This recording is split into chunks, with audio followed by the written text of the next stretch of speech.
Good morning, good afternoon, and good evening. This is Ninth Legion. Let's play some more Xenonauts Community Edition, and let's finish off this base assault. We have the Andron Commander cornered in the command center. We basically got to charge in there, kill him, and then not die. Now, he's been wandering around a lot. He stopped bouncing for a while. We did take out a buddy of his who was in there. We don't know who else is in there. And I'm very nervous about this, because we've already got two people who are wounded. Now, where are my wounded people? They're both here. Okay. That's fine. We've turned you around so you don't shoot people in the back of the head, which is probably for the best. Although I'm actually tempted to move you up a little bit, just in case I do need that extra firepower. I don't know how many are in there. I'm imagining there's the commander and maybe one other. Yeah, let's risk moving you up. I don't like clustering up this much. You know, if you're facing enemies who have burst weapons or anything with high suppression or grenades, this is a very bad thing to do, but when you're trying to breach a door like this, it can be pretty rough. Now, there's two options here. We can use this door to our advantage. We can set up behind it while it's shut. We can then open and close it to engage the bad guy and keep ourselves safe. The downside of that is, moving up to the door, setting up our people in front of it, we are blind to what's happening on the other side. So, you know, the commander with his big plasma shotgun thing could just walk up to us and start shooting us as we're still setting up. So, the alternative is we use a C4 charge and destroy the door. That opens us up to the room, and we try and engage him from here. I don't know, I kind of like using the door as cover, because we can open and close it, and as long as he doesn't push it, we might be safe. But a lot of people are recommending we blow the doors off in these kind of situations, and I'm not sure if I'm not sure if I'm comfortable with that. Yeah, we can't see or hear anything going on in there. Obviously, we can't just move someone up to the door, open the door, and then pull back. I mean, if I could actually destroy that, I mean, I could actually just try destroying that, and then I could actually set up sniper here. Scatter laser here. I mean, we've tried shooting this before, and we have damaged it with a grenade. I mean, if I do have ammo on people, I could just, you know, try and burst this down quick. Give ourselves a bit more space. You know what? Actually, I'm gonna. God damn, this thing could take a lot of damage. Okay, I'm just gonna keep shooting this for a while. Crap. Okay, fine. You know what? We've got ammo. If the bad guy's going to stay in there, let him stay in there. I'm going to try and blow this up. Holy crap, how is this thing surviving so many shots? What is this made of? Can I have this alien technology for my tanks? Did I shoot? Oh, did I just target the floor? I might have just targeted the floor. Okay. I didn't want to use the scatter laser because I'd suppress my guys, but you know what? They've already run out of time units. Turn around.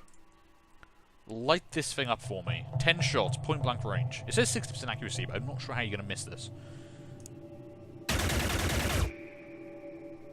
Wow. Okay. Maybe that's not... Okay, maybe we can damage it, but we can't destroy it. Interesting. I hadn't actually considered that as a possibility, so, yeah. Okay, well, he didn't try and, like, push us then. That's probably for the best. You've got 8 shots left, you've got 3. You take a reload. You take a reload. That would have been great if I could have put people here and here, but I'm not going to waste any more ammunition on that. I don't think that's actually going to help matters here. Okay, you've got no more reloads. You've got 1 more reload. You've got 2 more reloads. And we do have spare ammo around, and obviously all these guns share the same power pack, so... Oh, God. Oh, why do we not get any reaction fire? We have never got reaction fire on that guy.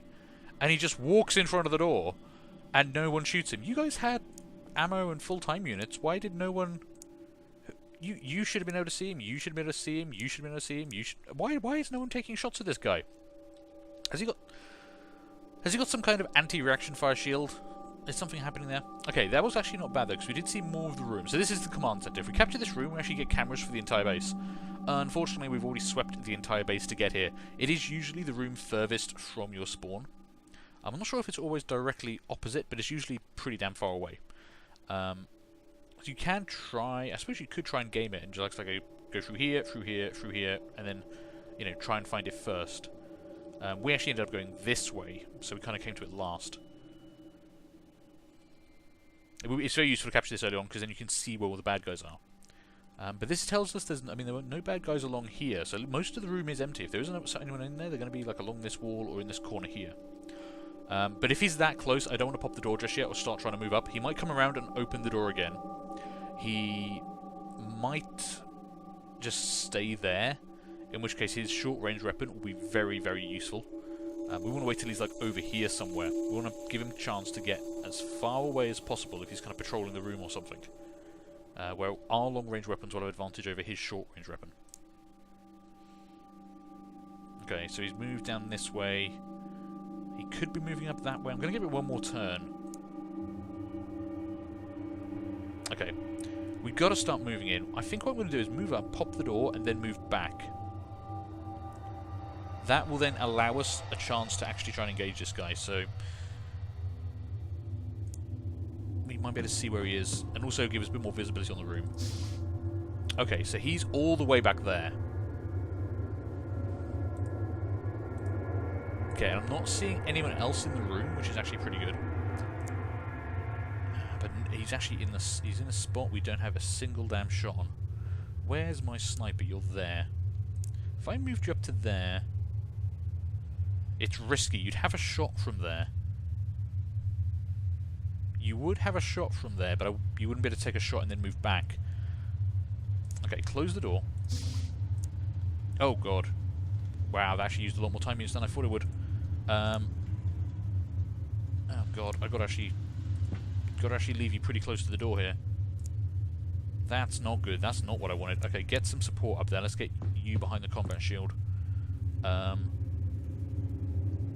Oh, okay, that's not great. Okay, he wasn't able to push that far. Now we can get back out.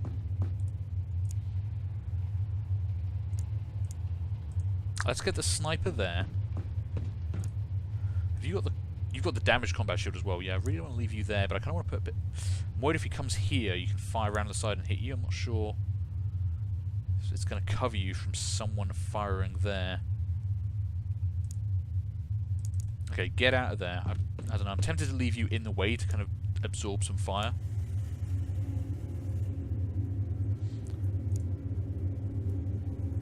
Could move you to there, pop the door. You'd have a clear line of fire if you're still in that corner, is what I'm thinking. Because we want to try and make this a long-range engagement. I want to hit this guy from as far away as possible, and you've got the full combat shield. Although you are a major, which isn't, you know, it's not great. Okay, move up, check the door. Where is he?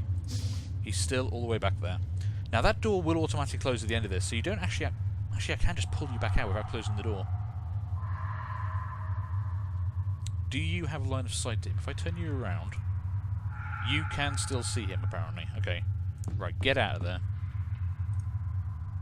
Get back to there. You... I mean, it's not... 86% chance isn't bad, actually. But you're going to have to stay there. And he might start coming towards us, but we should have another turn to get away from him. So I think we fire, end the turn, he'll probably start coming towards us, because he's not just going to stand there and get shot. And then we move you back into cover. And if he pushes out, we've got this firing line here ready to kind of say hi. So take a shot. That was a big miss. That was a very big miss. I mean, I know it's a XCOM Xenonauts style game, so 86% chance to hit is, you know, almost a 90% chance to miss. I didn't bring any more snipers on this mission. I suppose I could rotate you round up to here. I mean, you're not going to do any good in that position, for a start. If you were kind of up around here, next time we do this, we could try and hit you from there. I'm just really afraid of that big plasma gun, because it took out a combat shield and then murdered someone last time. So even a full health combat shield will not survive being shot by that thing repeatedly. Ooh, I can get you back in kind of in cover, which I think I'm going to do. And you were the only one who could see him, so you can't get any fire from you, unless I moved you up. I don't want to do that with my commander ready. Okay, the door's shut. I didn't hear any movement, but you don't always hear enemy footsteps. Let's see, are you going to come out or are you just going to stay there? I think he's just going to stay there. Oh, man. It's going to take ages if we do it that way. Okay, I'm going to bite the bullet. We're going to set up on the doorway. If he doesn't come around in, like... We're going to give it 2 turns. If he doesn't come and open the door in 2 turns, we set up on here with combat shields up front, sniper, heavy weapons, open the door, and start taking some long-range pot shots. I just don't want to rush the room. Especially now when he might be heading towards us. But he's not that slow. He wouldn't take 3 turns to get to the door. So, you set up there. Crouch. You set up there. Crouch. I want sniper with the widest angle. And we'll put scatter laser there. You might need to both move up a tile to actually engage from this, but we'll see. Let's move you to there. Let's move you to there. I want everyone kind of ready to rush into this room if we need it. You guys stand up. There's no point hiding behind the cover right now. If I need you to move in, I want those extra 3 time units. This is where he pops the door and just murders all, isn't it? Yeah. Okay. Most time units is this guy. Okay, he's moved around to the other side. That's actually a lot better angle from this. You can definitely fire from there. So, do we open up with the scatter laser? We might get some suppression. And we might also destroy some of that blocking cover, which might be useful. Yeah, light him up. Ooh, a 16 and a 59. Not bad. Can we finish him off with the sniper? I mean, we're going to go for a... I mean, you've got 93 time units. Yeah, we can't... I could go for 2 49s. Hang on, can I do maths? No. Nah, I haven't got anywhere near enough of that. Yeah, go for 1 maximum accuracy shot. That chair is right in the way. Don't hit the chair. God, I just said don't hit the chair. That's all you had to do was not shoot the damn chair. Okay, what do we do now? We can just close the door. He'll have to walk all the way down here. He won't be able to move all the way down here, open a door, and take a shot. He can't have that many. So that would be like 100 time units. I mean, technically, if... I mean, we've done a lot of damage to him. And if I'm not going to move, if all I need to do is close the door, I could actually take a couple of pistol shots as well. At a 26% chance. I mean, 26%, I mean, there's a chance. You know what I'm saying? There's a chance. Can I get anyone else? Can I get a rifleman up here to actually take a shot? If you were here, I think you're going to risk hitting that guy. Unless the angle works really in my advantage. Actually, it doesn't say there's a chance of you hitting that. The train directly in front of you is a bit of a risk. If I crouched you... Is that a 45% on one of my people, or a 45% block chance on that? Because you're right next to that. Why is that causing a block?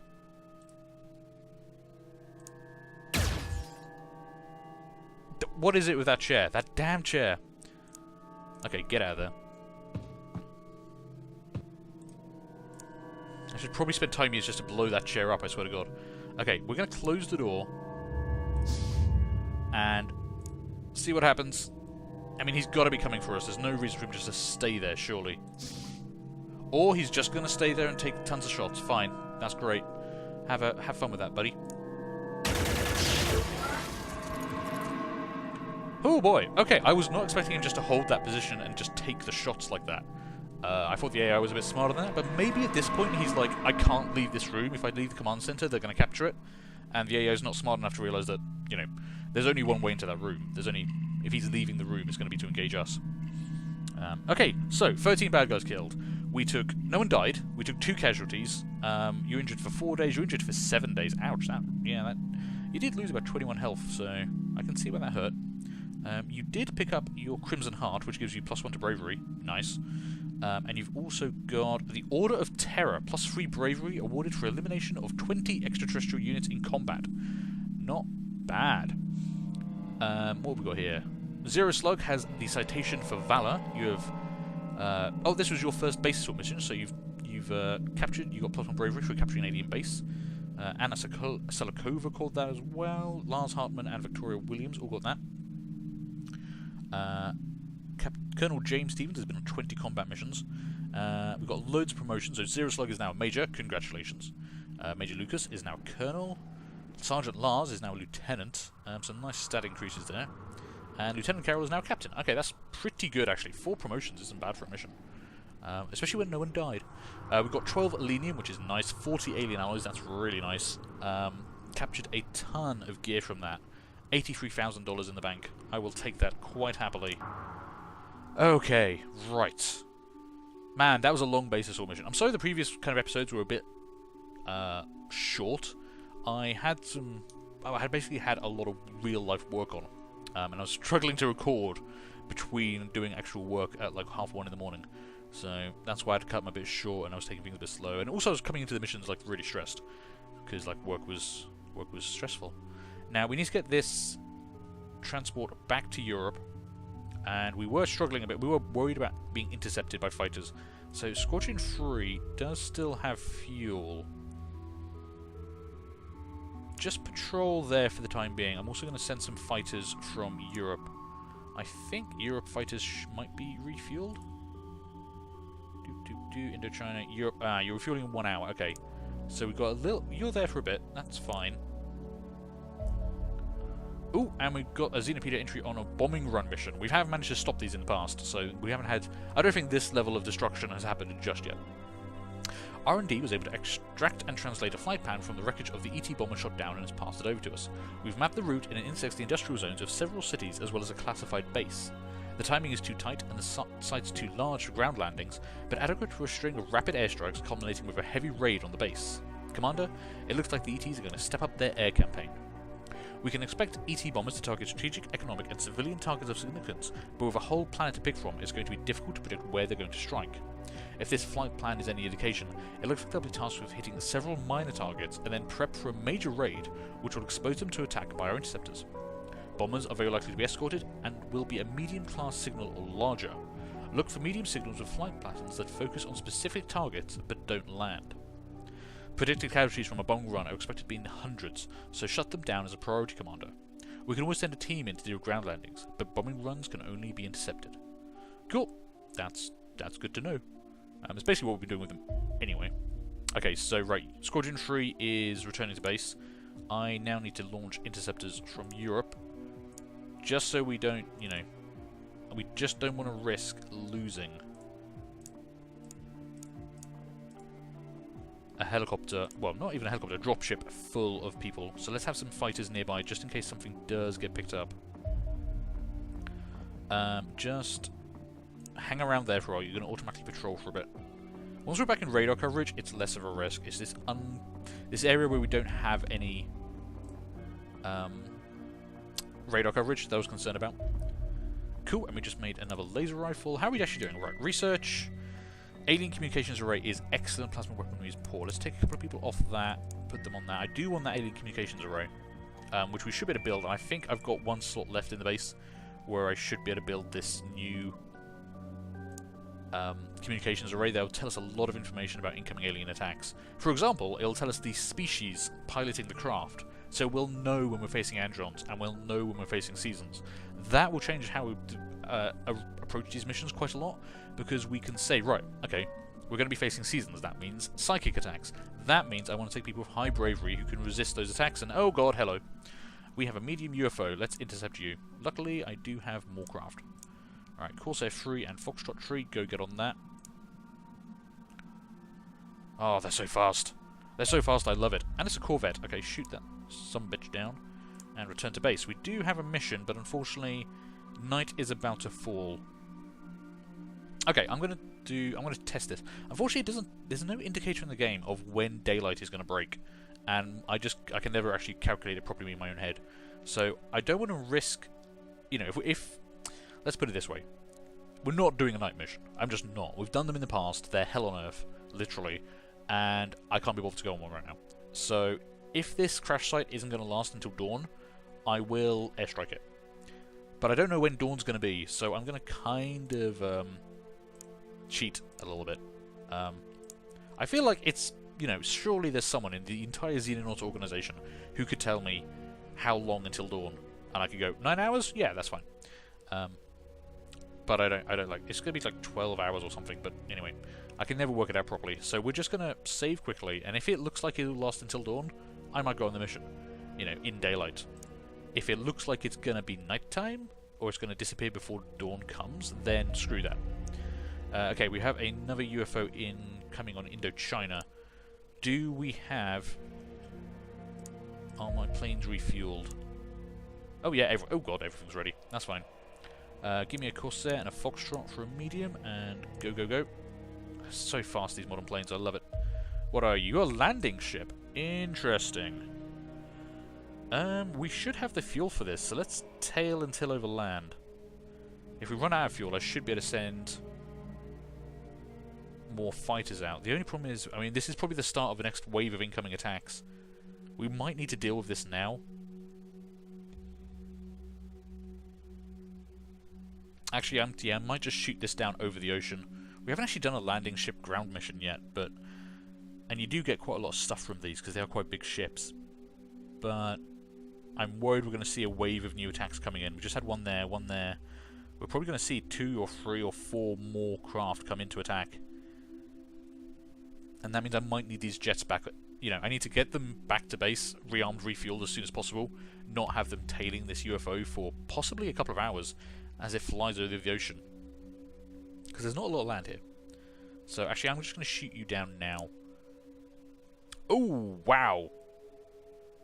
Okay, that was a Corsair and a Foxtrot, right? How did we take that much damage from a landing ship? I thought that combination could handle it. Apparently not. Landing ships, I have got to be more careful with. Damn. Okay, that's really rough. That's going to take ages to repair all that damage. That was dumb of me. Apparently, I need to send more Corsairs on that or something. There's still someone else out there. Yeah.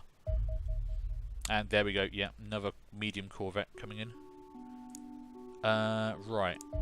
I don't know if you're a Corvette or a landing ship. You guys are down for the count, though.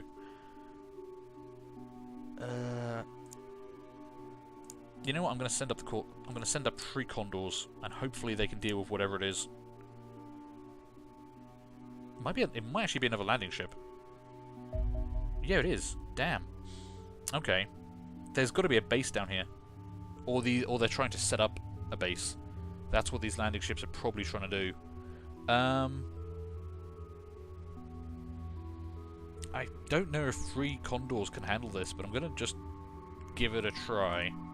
Oh, okay, they did manage it. So Foxtrot and a Corsair couldn't, but 3 Condors could. Interesting. Okay, we'll get out of there. That's 2 down over the ocean. We've got attacks coming in over here. That might be the landing ship strafing stuff as it came in. Or there might be yet more enemy aircraft over there. I think we do probably want to try and put a base in North America at some point. Some point soon, before we lose that region. And we do have... Oh, Crash Sites 40 is good to go. Right. I completely forgot what we were waiting for there. Where's my dropship? Well, no, not my dropship. My people. I need my people. Okay, we've got 2 wounded people on this mission, so you guys, unfortunately, are not going to get a chance to go on this. Give me default equipment and... let's unassign you until you're back to full health. So we've lost an assault and a shield. That's fine. And damn it, I've given you... Okay. I've got to physically take stuff off you because I need to get you off this mission. There we go. So I need a new assault and I need a new shield. I mean, I do have a couple of corporals that need training up, but... What's your strength? 63? 63. Both got the same strength. You're a little more accurate. You've got a few more time units. Okay, yeah, we're going to make you... I think we're going to make you the shield. No, we're going to make you... No, sorry, you're going to be the assault. So, drop that, grab one of those, get rid of those grenades, pick up some wolf armor. Yeah, 63 health, you're not doing too bad. You can afford to take a few more bits and bobs. Let's take... Now, there was a bit of discussion with some people in the comments about the types of grenades I take. I like electroshock grenades because they are good for doing... They're good against Androns. 115 EMP damage is quite a lot. And they also do 50 stun damage against organics, so they're kind of multi-purpose. A standard grenade does 75 kinetic damage, so these will do way more damage to Androns. And we seem to be seeing Androns a fair bit recently. So I kind of like taking these as like alternatives to standard grenades, but they can also stun enemies. However, they are not as good at stunning. They do more stun damage, but they only do it once. So I think, what is it, 50 stun damage? Yeah, 50 stun damage once. Whereas the stun grenade will do 40 stun damage over 3 tiles per turn. Now the gas does dissipate pretty quickly, but still, that, you know, in 2 turns that's 80, 3 turns that's 120. It adds up a lot faster. But it means taking 3 different types of grenades, and that gets a bit tricky. I mean, you can probably just about handle it. And I'm going to give you an extra combat shield because we want to take in extra combat shields. So let's get that loaded up. So yeah, once we get the alien communications array online, we can know who we're facing. And it's like, okay, this is definitely organics. We're going to take the stun grenades. Yeah, this is definitely androns. We're going to take nothing but electroshock grenades. And it kind of simplifies our weapons loadout a bit. But at the moment, I don't know what we're facing. So I'm kind of cheating. I'm trying to cover all my bets. Right, can you afford... You can afford most of that. Drop that. 58 time units isn't bad. And, yeah, keep the standard grenade, I think.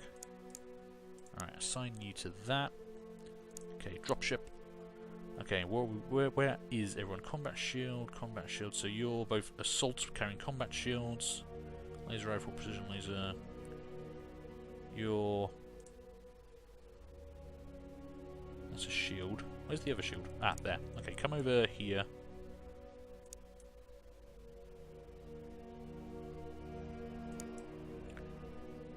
Okay, that should be a good loadout, because we don't know which way we're going to be dropping out of the dropship, so... Again, trying to cover our bets. Let's intercept this Corvette with Legio 9. Head back. Hopefully those planes get repaired soon. And we've researched the alien communication array. Lovely. Whether they be within a few kilometers of another or on opposite sides of the solar system, alien craft employ radio signals to communicate with one another. Their long-range transmissions are compressed to a remarkable degree.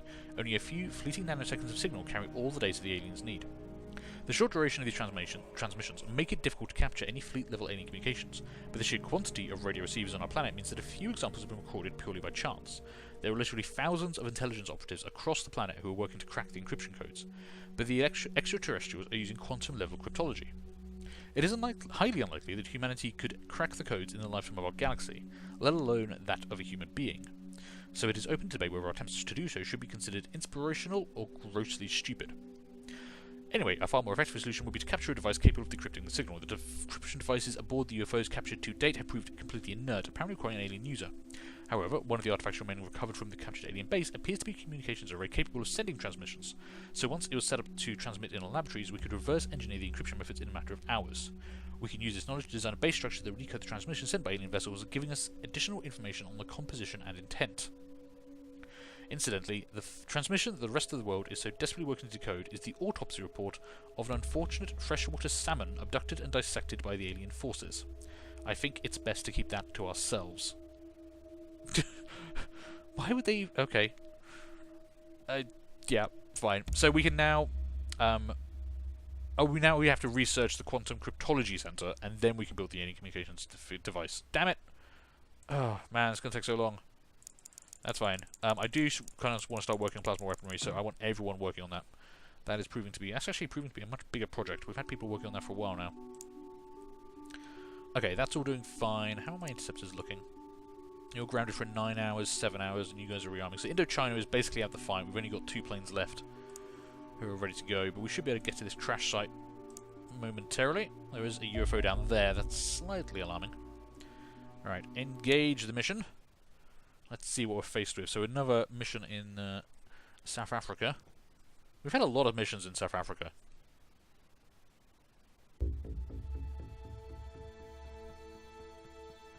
Okay, where are we on the map? We are... Perfect. Bottom... Yeah, almost bottom left-hand corner of the map. What kind of map are we looking at? Not a huge map. That's interesting. Okay, that doesn't normally happen. I have no idea. There's something on fire over there. That's probably where the UFO is. Someone was commenting the other day, like, why don't I head towards... As soon as I find the UFO, why don't I head straight there? And it's always because I want to make sure our backs are clear before we start trying to breach a UFO.